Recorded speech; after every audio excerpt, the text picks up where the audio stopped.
আল্লাহ বলতেছেন, ও দুনিয়ার মুসলমানেরা রে, ইত্তাকুল্লাহ হাক্কা তুকাতিহি, তোমরা আল্লাহকে ভয় করো, ভয় করার মতো ভয়। যখন কোনো মুমিনের অন্তরের ভিতরে আল্লাহর ভয় থাকবে, ওই মুমিন বান্দাটা আল্লাহর ভয় থাকার কারণে গুনার কাজ করতে পারবে না। কথা বলেন ঠিক কিনা? আল্লাহ পাক রব্বুল আলামিন আমাদেরকে তাকওয়াবান হওয়ার কথা বললেন। তাফসীরের কিতাবের ভিতরে আসছে, তাকওয়ার একটা অর্থ হইল ভয় করা। ভয় মানুষ দুই কারণে করে। জুড়ে বলেন, কয় কারণে? এক নাম্বার কারণ, মানুষ মানুষকে অনেক সময় ভয় করে, কিন্তু প্রকৃত ভয় নয়, বরং দেখানোর জন্য। যেমন সমাজের মধ্যে একজন নেতৃস্থানীয় লোক, সে মানুষের উপর জুলুম করে, অন্যায় করে। এখন যদি এই লোকটাকে সম্মান না করে, তাহলে সে তাকে কথা বলবে, তার সাথে খারাপ আচরণ করবে। এরকম মানুষ দেখে সামনে সালাম দেয়, কিন্তু পিছে যায় গালি দেয়। কথা বলেন ঠিক কিনা? এই ভয়টা কি সম্মানের ভয় না ঘৃণার ভয়? সামনে বলতেছে আসসালামু আলাইকুম, আবার পিছনে যেয়ে কি করতেছে? গালি দিতেছে। আছেন এরকম লোক? আবার দেখবেন একজন মানুষ রাস্তার মধ্যে গুনার কাজ করতেছে, দোকানের মধ্যে টিভি সিনেমা চালাইয়া রাখছে, হাতের মধ্যে বিড়ি সিগারেট নিয়ে রাস্তা দিয়ে হেঁটে যাইতেছে। এমন সময় রাস্তা দিয়া মসজিদের ইমাম সাহেব আসে, বড় একজন আলেম তার সামনে দিয়ে আসে। তখন দোকানদার বলে, টিভিটা বন্ধ কইরা দাও, হুজুর দোকানের মধ্যে আসছে। করে কিনা এরকম? হাতে বিড়ি থাকলে বিড়িটা ফালাইয়া দেয়, কয় হুজুর আসছে, বিড়ি খাওয়া যাবে না। বলেন তো দেখি, এই ভয়টা সম্মানের নাকি ঘৃণার? ঠিক তেমনি ভাবে আল্লাহ তাআলাকে আমাদের ভয় করতে হবে, সম্মানের ভয়। তাকওয়ার আরেকটা অর্থ হইল, আল্লাহ পাক রব্বুল আলামিন আমাদেরকে যেই সমস্ত জিনিস থেকে বিরত থাকতে বলেছেন, ওই সমস্ত জিনিস থেকে বিরত থাকা, এটাও একটা তাকওয়ার অর্থ। তার মানে বোঝা যায়, আল্লাহকে সম্মান কইরা আমাদের অন্তরের ভিতরে আল্লাহর ভয় রাখতে হবে, এবং আল্লাহ যেই জিনিসগুলো থেকে আমাদেরকে বিরত থাকতে বলছেন, ওই জিনিসগুলো থেকে বিরত থাকতে হবে। এরকম যখন হইতে পারবো, তখন আমরা তাকওয়াবান হব। কথা বলেন ঠিক কিনা? মুসলমান ভাইরা আমার, আল্লাহ পাক রব্বুল আলামিন বললেন, ও বান্দা, সাধারণ ভয় করলে হবে না, বরং হাক্কা তুকাতিহি, ভয় করার মতো ভয় করতে হবে।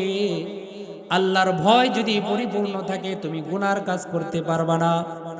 আল্লাহ পাক রব্বুল আলামিন যাদের অন্তরের ভিতরে তার ভয় ঢুকাইয়া দিয়েছেন, যারা আল্লাহ তাআলার ভয় তাদের অন্তরের ভিতরে ঢুকাইতে পেরেছে, আল্লাহ তাআলা তাদের দাম দুনিয়ার ভিতরে বাড়াইয়া দিয়েছেন।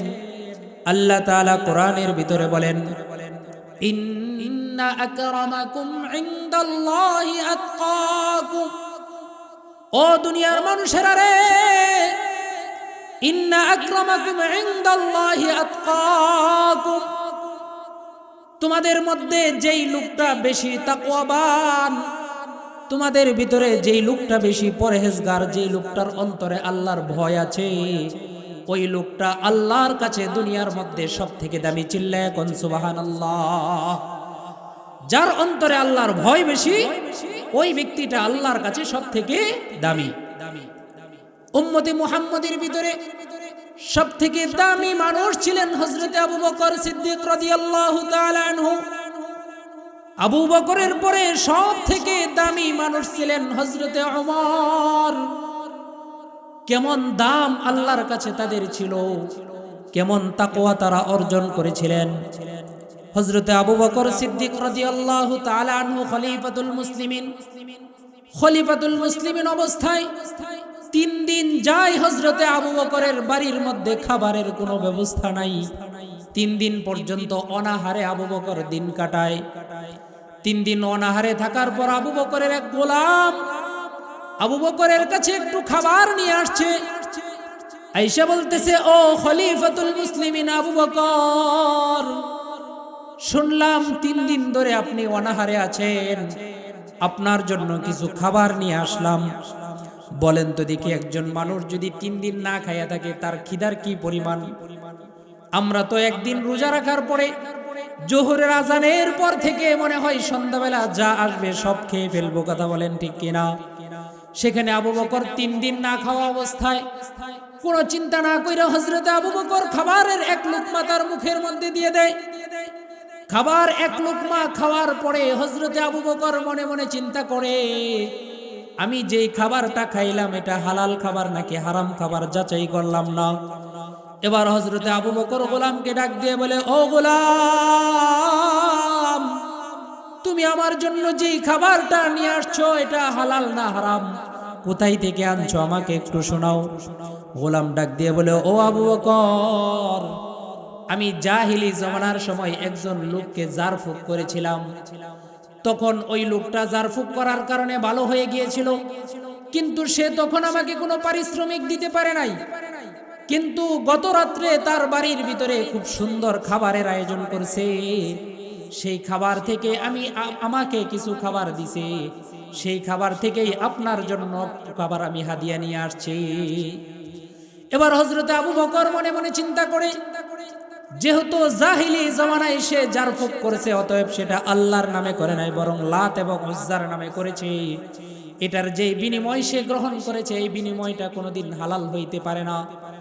আর আল্লাহর নবী হাদিসের ভিতরেও বলেছেন, ক্বালা রাসূলুল্লাহ সাল্লাল্লাহু আলাইহি ওয়াসাল্লাম, আল্লাহর নবী হাদিসে পাকের ভিতরে ইরশাদ করে বলেন, লা তাদখুলুল জান্নাতা জাসাদুন গুদিয়া বিল হারাম। যেই শরীর হারাম খাবার খাওয়ার কারণে উৎপন্ন হয়েছে, শরীরের যেই রক্ত মাংসটা হারাম খাবার কারণে হয়েছে, আল্লাহর নবী কয় ওই শরীরটা জান্নাতে প্রবেশ করবে না। মুসলমান ভাইরা আমার, হযরতে আবু বকর সিদ্দিক রাদিয়াল্লাহু তাআলা আনহু এই হারাম খাবার নিয়ে যদি আল্লাহর দরবারে হাজির হই, আল্লাহর দরবারে আমি হারাম খাবার নিয়ে হাজির হইতে পারবো না। সেজন্য সাথে সাথে তার গলার ভিতরে আঙ্গুলটা দিয়া বমি করে তার পেটের ভিতরে যেই এক লোকমা খাবার দিয়েছিলেন, সাথে সাথে বমি কইরা খাবারটা বাহিরে বের কইরা দিছে। চিল্লায়া কোন সুবহানাল্লাহ। আর আমাদের অবস্থা হইল, টাকা শুধু কামাই করো, হালাল না হারাম দেখার সময় নেই, কথা বলেন ঠিক কিনা? হ্যাঁ, 3 দিন অনাহার, তারপরেও এক লোকমা খাবার পেটে গেছে, সেটা বমি কইরা বের করে দিছে হারাম হওয়ার কারণে। আর আমরা সুদ খাইতেছি, ঘুষ খাইতেছি, মানুষের হক নষ্ট করে চলতেছি, বিন্দু পরিমাণ চিন্তা ফিকির আমাদের নাই। মুসলমান ভাইরা আমার, আল্লাহর নবী হাদিসের ভিতরে ইরশাদ করেন, দুনিয়ার ভিতরে যেই মানুষটা তাকওয়াবান সে আল্লাহর কাছে সবথেকে দামি। শুধু আবু বকর যে তাকওয়াবান ছিলেন তা নয়, বরং আল্লাহর নবীর যত সাহাবী ছিলেন সমস্ত সাহাবীরাই তাকওয়ার দিক থেকে অনেক আগায়া ছিলেন। হযরতে ওমরের কথা বললাম, ওমরে ফারুক রাদিয়াল্লাহু তাআলা আনহু, তিনি রাষ্ট্রপ্রধান, অর্ধ জাহানের বাদশাহ হইলেন হযরতে ওমরে ফারুক রাদিয়াল্লাহু তাআলা আনহু। ওমর খলিফাতুল মুসলিমিন হওয়া অবস্থায় গভীর রজনীতে বাহিরে বের হইয়া ঘোরাঘুরি করতেন, জনগণের খোঁজ খবর নিতেন, কেউ কেউ অনাহারে আছে কিনা, কেউ কি কোনো বিপদের মধ্যে আছে কিনা। কারণ হইল, যদি কোনো জনগণ বিপদের মধ্যে থাকে আর ওমর যদি তার রাজপ্রাসাদের মধ্যে বসে থাকে, আল্লাহ তাআলা যদি কিয়ামতের ময়দানে জিগায়, ও ওমর, তোমাকে আমি ক্ষমতা দিয়েছিলাম, তোমাকে আমি ক্ষমতা দিয়েছিলাম, তুমি ক্ষমতা পাইয়া ঘরের মধ্যে বসেছিলা, তোমার জনগণের খোঁজ খবর নেও নাই। খলিফাতুল মুসলিমিন ওমর রাত্রি বেলায় ঘুরতে ঘুরতে হঠাৎ করে দেখে ছোট্ট একটা কুঁড়ে ঘরের ভিতরে মা তার সন্তানদেরকে নিয়ে চুলার পারে বৈশা, চুলার মধ্যে পাতিল দিয়া নিচে আগুন জ্বালাইয়া জাল দেয় আর সন্তানদেরকে সান্ত্বনা দেয়, ও আমার সন্তানারে, ঘুমায়া যাও, একটু পরেই তোমাদের খাবারের ব্যবস্থা হবে। কিছুক্ষণ পর সন্তানগুলো ঘুমায় যায়। এবার মা আল্লাহর কাছে 2 হাত তুলে আল্লাহকে ডাক দিয়ে বলে, ওগো আল্লাহ, আমি আমার সন্তানদেরকে না খাওয়াইয়া ঘুমাইলাম, সন্তানদের মুখে এক মুঠ খাবার আমি তুলে দিতে পারলাম না।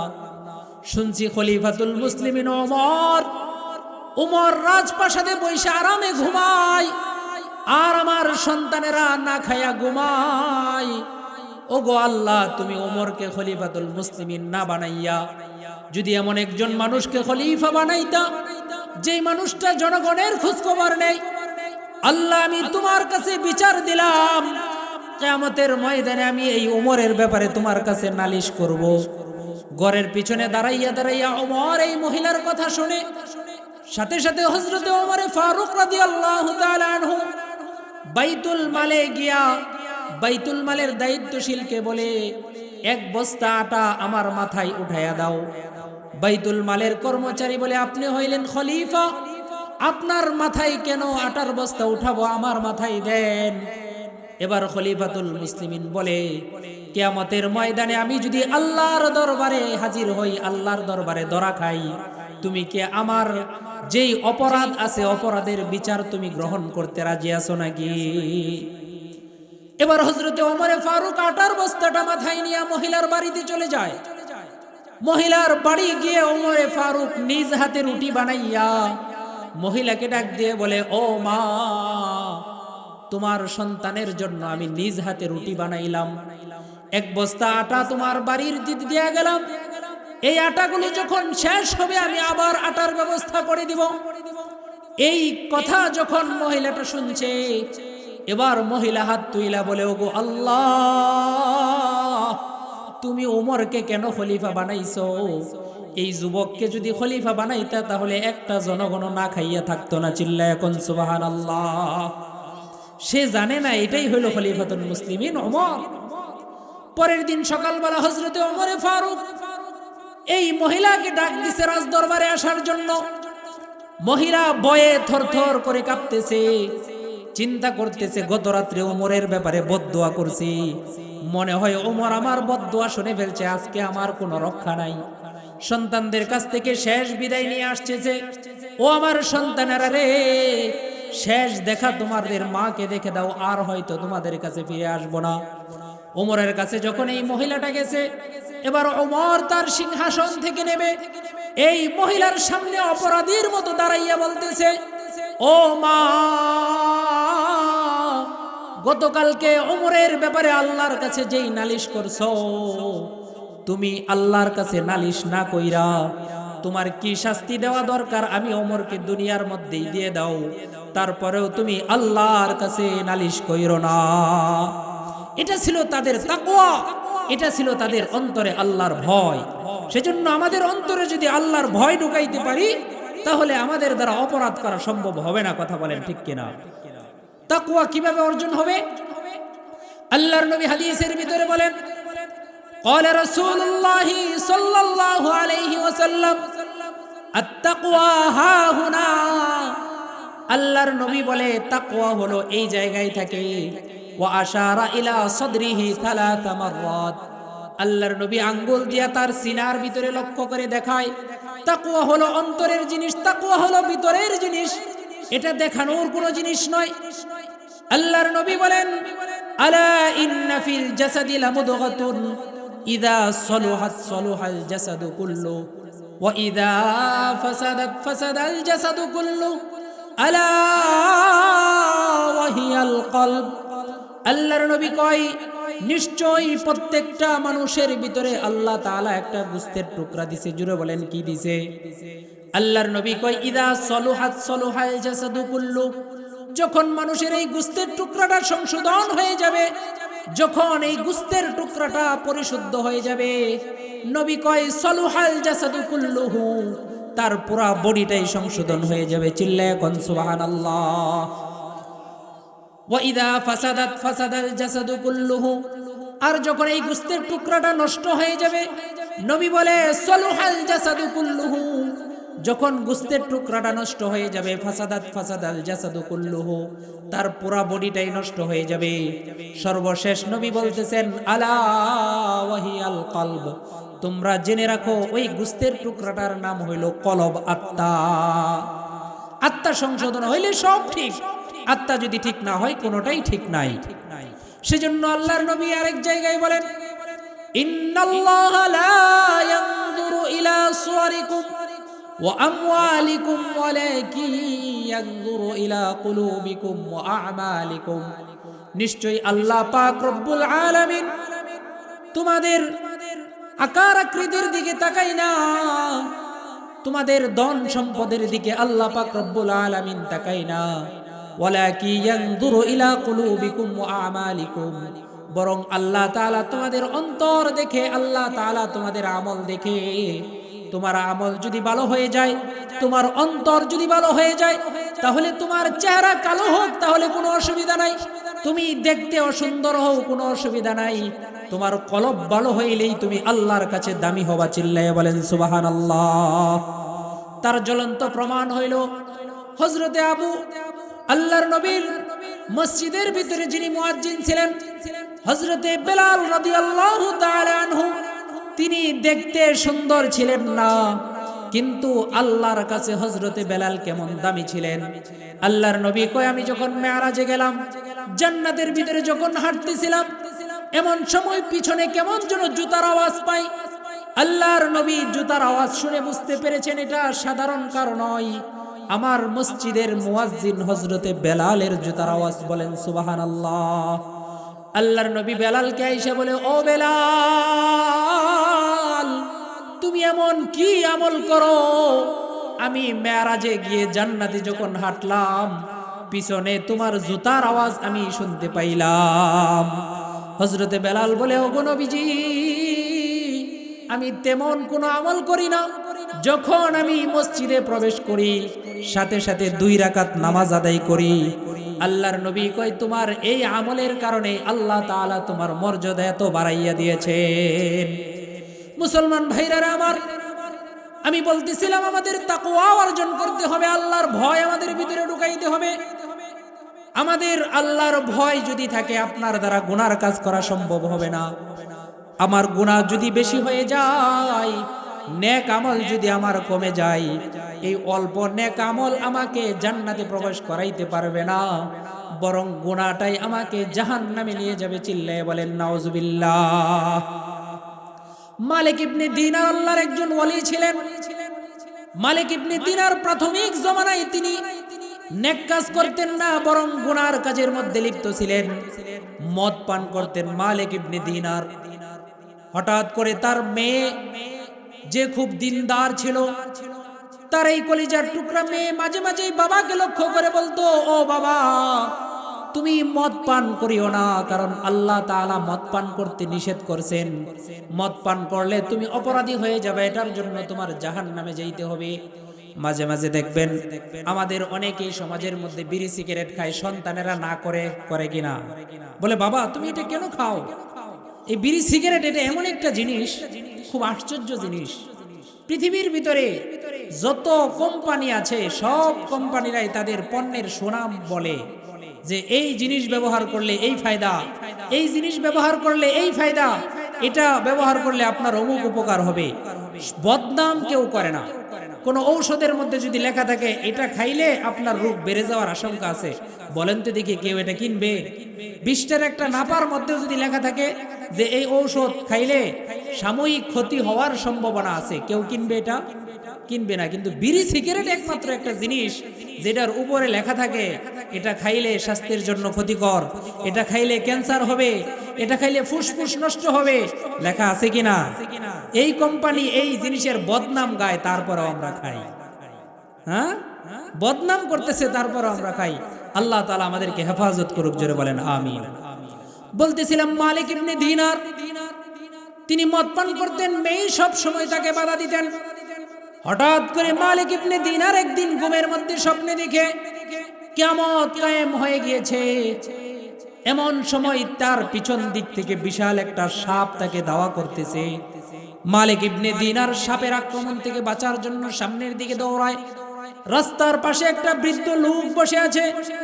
মালিক ইবনে দিনার লোকটাকে ডাক দিয়ে বলে, ওগো বাবাজি,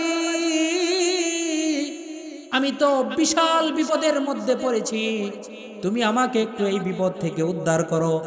বৃদ্ধ লোক ডাক দিয়ে বলে, না না, আমি এত দুর্বল, এত দুর্বল, তোমাকে আমি বিপদ থেকে উদ্ধার করার মতো শক্তি নাই।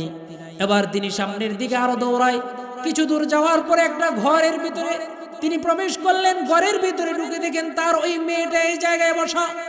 এবার মেয়েকে বলতেছে, ও মা, তুমি আমাকে সব সময় গুনার কাছ থেকে বাঁচতে বলছো, আমি গুনার কাজ করছি, আজকে তো এরকম একটা বিপদের ভিতরে পড়েছি, তুমি আমাকে একটু বিপদ থেকে উদ্ধার করো। রাস্তায় একজন লোকের কাছে আমি সাহায্য চাইলাম, কিন্তু সে বলল সে নাকি দুর্বল হয়ে গিয়েছে, আমাকে সাহায্য করবে না। এবার মেয়ে ডাক দিয়ে বলে, ও বাবা, তুমি জানো নাকি ওই বৃদ্ধ লোকটাকে? বৃদ্ধ লোকটা হইল তোমার নেক আমল।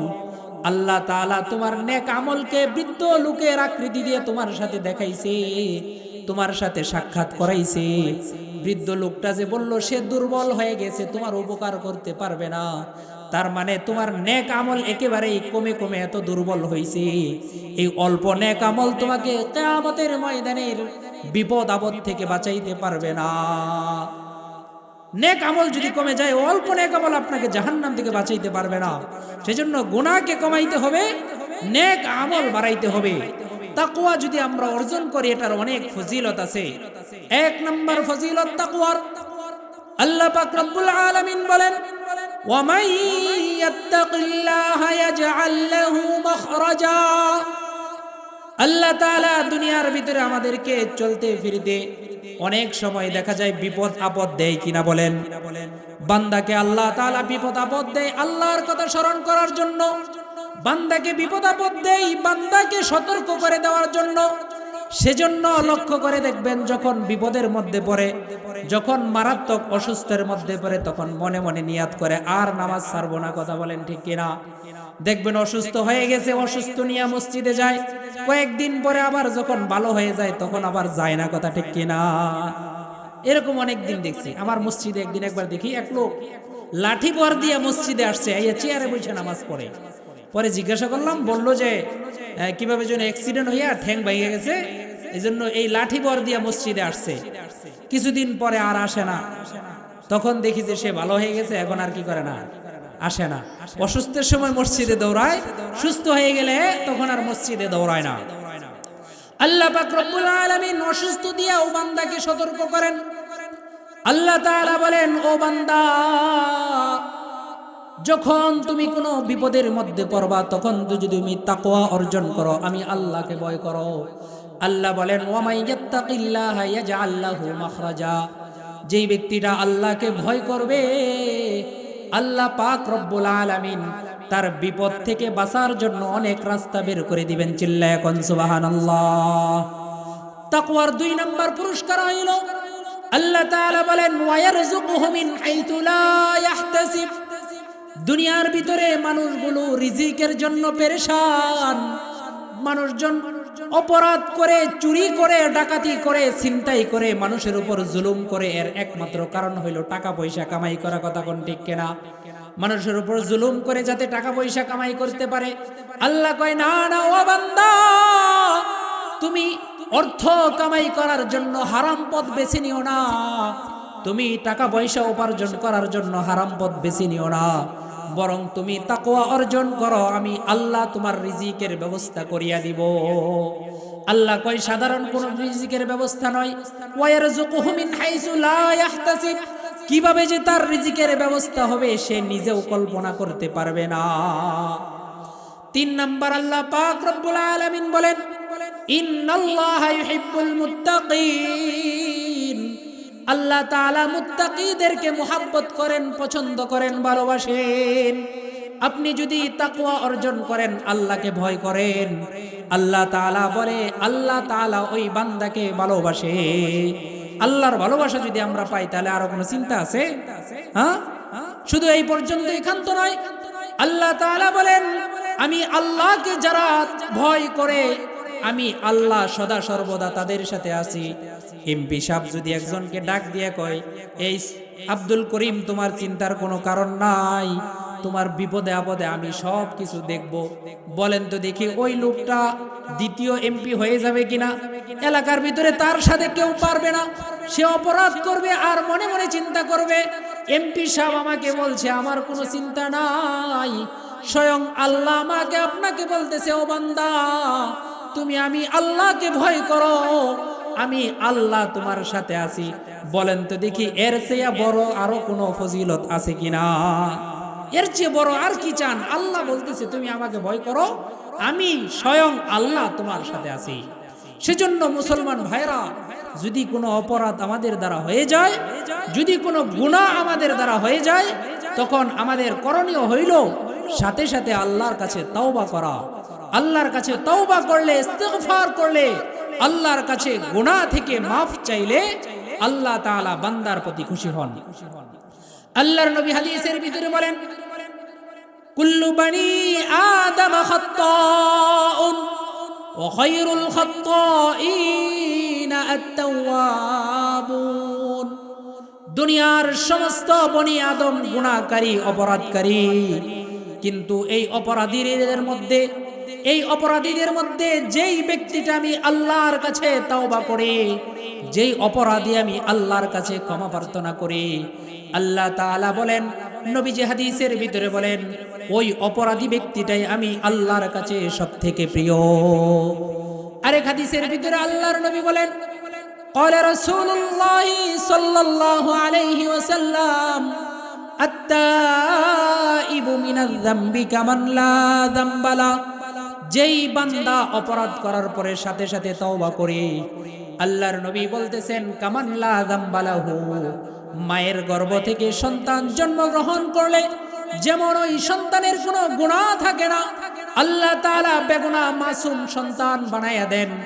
আল্লাহ তাআলা বলেন, আল্লাহর নবী বলেন, ঠিক তেমনি ভাবে বান্দা অপরাধ করার পরে যদি আমি আল্লাহর কাছে তওবা করি, আমি আল্লাহ তওবার কারণে তাকে বেগুনাহ মাসুম বানায় দেই। চিল্লায় এখন সুবহানাল্লাহ। মুসলমান ভাইরা আমার, আল্লাহর নবীর সাহাবীরা যদি কখনো অপরাধ হয়ে যাইত, সাথে সাথে আল্লাহর কাছে তারা তওবা করে নিতেন। তাদের মধ্য থেকে আল্লাহর নবীর একজন জলিলুল কদর সাহাবী ছিলেন। আল্লাহর নবীর জলিলুল কদর সাহাবী ছিলেন হযরতে সালাবাতুল আনসারী রাদিয়াল্লাহু তাআলা আনহু। হযরতে সালাবাতুল আনসারী রাদিয়াল্লাহু তাআলা আনহুকে আল্লাহর নবী সাহাবীদেরকে যখন যুদ্ধের ময়দানে নিয়ে যায়, তখন আনসার সাহাবীদের মধ্যে নবীজি মুহাজিদের যে সম্পর্ক করে দিয়েছিলেন, সালাবার সাথে সম্পর্ক করেছিলেন সাঈদ ইবনে আব্দুর রহমানের সাথে। সাঈদ ইবনে আব্দুর রহমানকে আল্লাহর নবী যুদ্ধের ময়দানে নিয়ে যায়, আর সালাবাকে বাড়ির দেখাশোনা করার জন্য বাড়ির মধ্যে রেখে দেয়। এমন সময় শয়তান সালাবাকে ধোঁকা দেয়। শয়তান হযরতে সালাবার মনের ভিতরে ধোঁকা দিয়ে বলে, ও সালাবা, সাঈদ ইবনে আব্দুর রহমান বাড়িতে নাই, এটা হলো তোমার একটা সুবর্ণ সুযোগ। এই সুযোগে তুমি সাঈদ ইবনে আব্দুর রহমানের স্ত্রীর সাথে অপকর্মে লিপ্ত হইতে পারো। হযরতে সালাবা শয়তানের ধোঁকায় পড়ে যায়। হযরতে সালাবা রাদিয়াল্লাহু তাআলা আনহু শয়তানের ধোঁকায় পড়ে হযরতে সাঈদ ইবনে আব্দুর রহমানের স্ত্রীর হাতের মধ্যে ধরে খারাপ নিয়তে। এমন সময় সাঈদ ইবনে আব্দুর রহমানের স্ত্রী সালাবাকে ডাক দিয়ে বলে, ও সালাবা, তুমি কি ভুলে গেছো নাকি? তুমি তো আল্লাহর নবীর সাহাবী। আল্লাহর নবীর সাহাবী হইয়া তুমি কিভাবে তোমার এক ভাইয়ের স্ত্রীর হাতে অপকর্মের নিয়তে ধরলা? তুমি কি আল্লাহর জাহান্নামকে ভয় করো না? এই কথা বলার সাথে সাথে সালাবার মনের ভিতরে জাহান্নামের ভয় ঢুকে যায়। হযরতে সালাবাতুল আনসারী রাদিয়াল্লাহু তাআলা আনহু জাহান্নামের ভয়ে তিনি চিৎকার করা শুরু করে দেয়, আল্লাহর কাছে কান্নাকাটি করা শুরু করে দেয়, জমিনের মধ্যে গড়াগড়ি শুরু করে। এমন সময় আল্লাহর নবী সাহাবীদেরকে নিয়ে যুদ্ধ থেকে ফিরে আসে। হযরতে সাঈদ ইবনে আব্দুর রহমান বাড়িতে এসে দেখে সালাবাতুল আনসারী মাটির মধ্যে গড়াগড়ি কইরা কান্দে। এমন সময় হযরতে সাঈদ ইবনে আব্দুর রহমান ঘটনা শোনার পরে বলে, সেও তো আমার একজন ভাই। এই কথা বলে বলে, ও সালাবা, আর কান্না কইরো না। আমি সাঈদ আমার স্ত্রীর সাথে খারাপ নিয়তে ধরার পরেও আমি তোমাকে মাফ করে দিলাম। কিন্তু সালাবা কান্না থামায় না। সে বলে, না না, তোমার এই কথায় আমি পরিতৃপ্ত হইতে পারি না যতক্ষণ পর্যন্ত বিশ্বনবী মুহাম্মদ আরবি সাল্লাল্লাহু আলাইহি ওয়াসাল্লাম আমি সালাবার ক্ষমার ঘোষণা না দিবে, ততক্ষণ পর্যন্ত আমি সালাবার কান্না থামাবো না। হযরতে সালাবাতুল আনসারী রাদিয়াল্লাহু তাআলা আনহু সর্বপ্রথম হযরতে আবু বকরের কাছে যায়। আবু বকরের কাছে গিয়ে বলে, ও আবু বকর, আমি তো এরকম একটা অপরাধ করে ফেলছি, কিভাবে আমি ক্ষমা পাবো আমাকে একটু বলে দাও। আবু বকর বলে, না না, তুমি যেই অপরাধ করছো তোমাকে এটা থেকে মুক্তির কোনো রাস্তা নাই, চলে যাও। এবার হযরতে ওমরের কাছে যায়। ওমর তো আরো গরম মানুষ, হযরতে ওমরও তার দরবার থেকে বের করে দেয়। সর্বশেষ হযরতে সালাবা চিন্তা করে, না না, সরাসরি নবীজির কাছে আমার যাইতে হবে। আল্লাহর নবীর কাছে হযরতে সালাবা গিয়া বলে, ওগো নবীজি, আমি অপরাধ করে ফেলছি, আমাকে কিভাবে মাফ করবেন, ব্যবস্থা করে দেন। আল্লাহর নবী বলে, না না সালাবা, যাও যাও, আমার দরবার থেকে বের হয়ে যাও। যতক্ষণ পর্যন্ত আল্লাহ তোমার ক্ষমার ঘোষণা না দিবে, আমি নবীও তোমার ক্ষমার ব্যাপারে কোনো কিছু বলতে পারবো না। হযরতে সালাবাতুল আনসারী আরো টেনশনের ভিতরে পড়ে গেলেন। তিনি এলাকা ছেড়ে দূরে চলে গেলেন। পাহাড়ের উপর উঠা কান্নাকাটি শুরু করেছে, আল্লাহর কাছে দুই হাত তুইলা কান্নাকাটি করতেছে। হযরতে সালাবাতুল আনসারীর এই অবস্থা 2 দিন 3 দিন চলে যায়। এমন সময় আল্লাহ পাক রব্বুল আলামিন হযরতে জিবরাইল আলাইহিস সালাতু ওয়াস সালামকে নবীর কাছে পাঠিয়ে দেয়। জিবরাইল আয়েশা বলে, ওগো নবীজি, সালাবার কোনো খোঁজ খবর রাখেন নাকি? নবী বলে, না না, 3 দিন ধরে সালাবাকে দেখি না।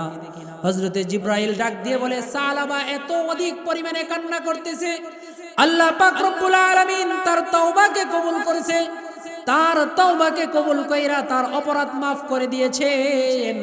আপনি তাড়াতাড়ি সালাবাকে আপনার কাছে আইনা তার সুসংবাদটা দিয়ে দেন। আল্লাহর নবী ডাক দিয়ে কয়, ও আমার সাহাবীরা রে, যাও যাও, সালাবাকে তাড়াতাড়ি আমার কাছে নিয়ে আসো। এবার সাহাবায়ে একরাম হযরতে সালাবাকে খোঁজার জন্য বের হয়ে যায়।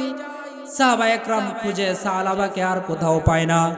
পাহাড়ের পদদেশে রাখালদেরকে জিজ্ঞাসা করে, ও রাখালেরা রে, তোমরা কি সালাবাকে দেখছো নাকি? এরকম একজন যুবক দেখছো নাকি?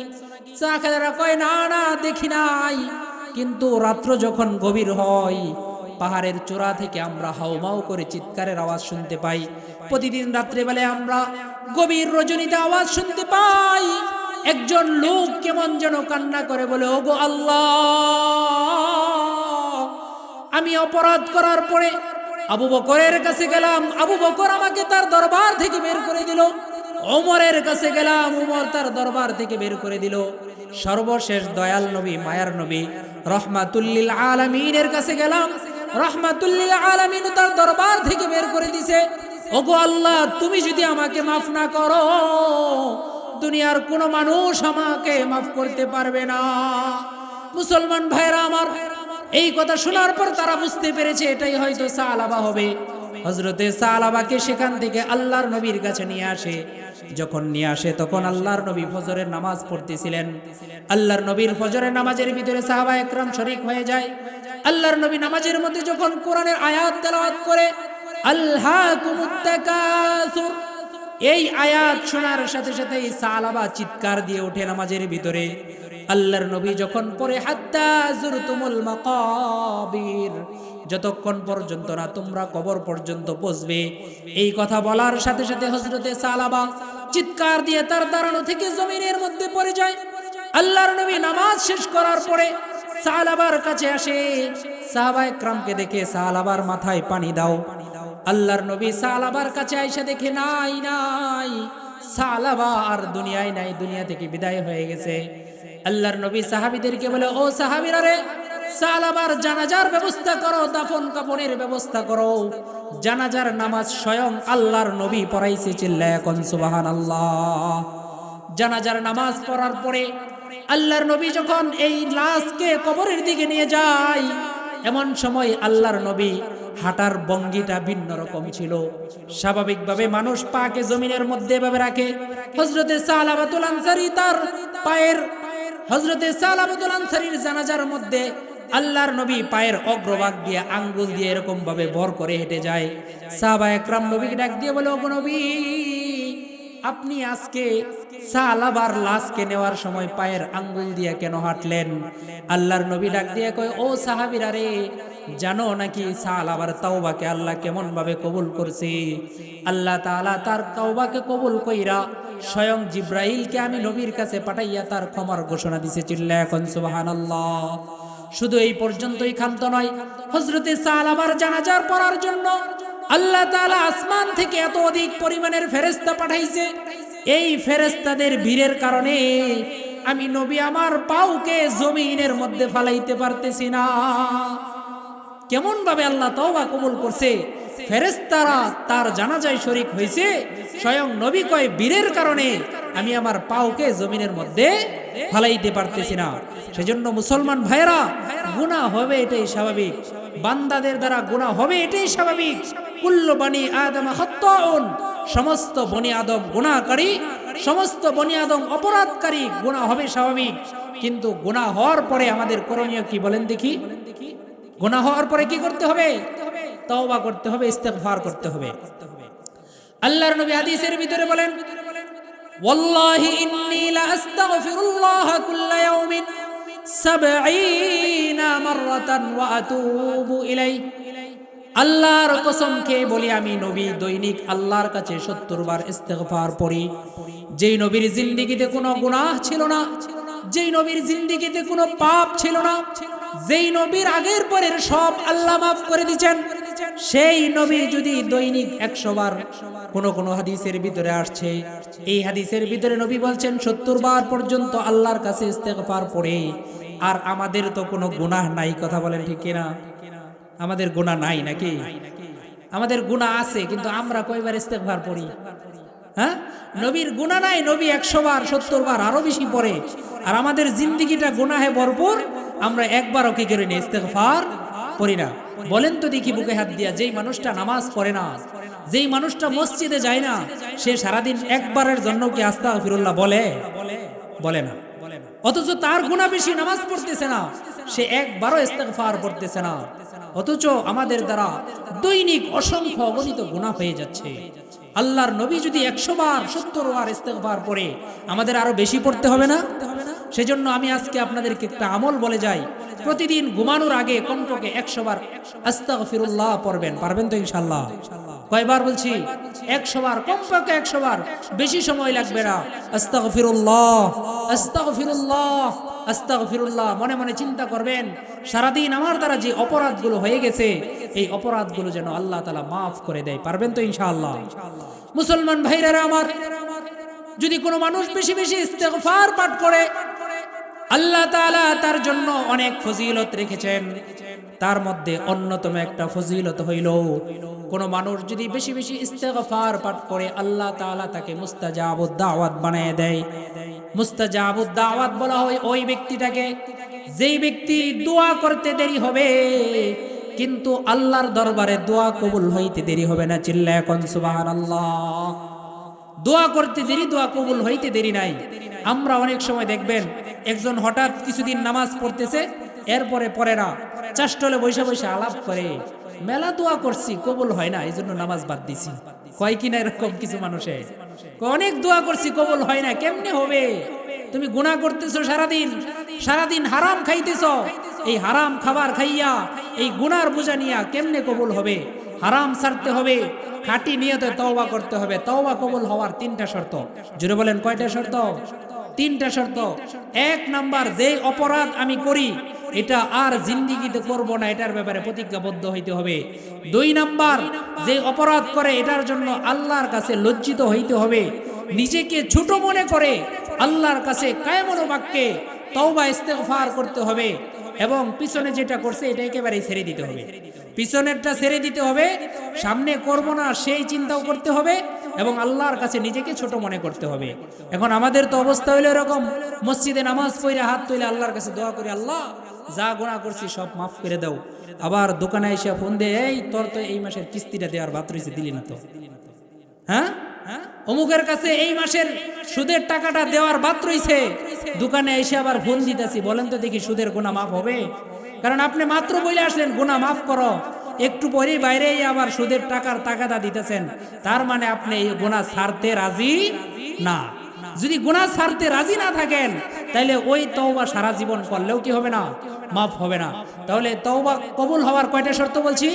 3টা। কিছু কথা শিক্ষা যান, কালকে তো সকালে বলবেন অমুক হুজুরের সুরবালা, অমুক হুজুরে কান্দাইছে, অমুক হুজুরে হাসাইছে।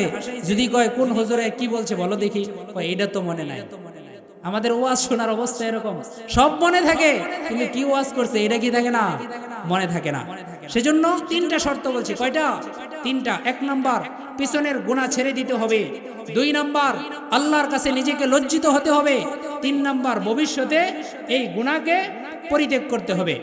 মুসলমান ভাইরা আমার, আমি বলতেছিলাম কোন মানুষ যদি গুনাহ ছেড়ে দেয়, আল্লাহর কাছে তওবা করে, আল্লাহ পাক রব্বুল আলামিন এই তওবার কারণে বান্দাটাকে মুস্তাজাবুদ দাওয়াত বানায় দেয়।